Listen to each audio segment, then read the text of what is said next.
H1B వీసాల రిజిస్ట్రేషన్లకు సంబంధించి America వలస సేవల విభాగం కొత్త విధానాన్ని ప్రవేశపెట్టింది.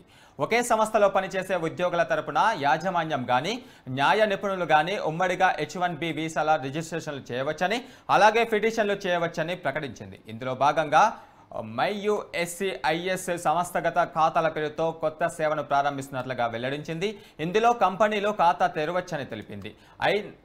907 ఫారం ద్వారా ముఖ్యమైన అర్హులైన దరఖాస్తులు, పిటిషన్ల కోసం ప్రాధాన్య సేవలు కావాలని కంపెనీ విజ్ఞప్తి చేసుకోవచ్చని, దరఖాస్తుదారులకు ఇమిగ్రేషన్ లబ్ధి కలిగించాలా వద్దా అనే నిర్ణయాన్ని DHS తీసుకుంటుందని USCIS తెలిపింది. ఇక 2025 ఏడాది H1B వీసాల తొలి రిజిస్ట్రేషన్ ప్రక్రియ మార్చి 6వ తేదీ నుంచి 22వ తేదీ వరకు చేపట్టినట్లుగా వెల్లడించింది.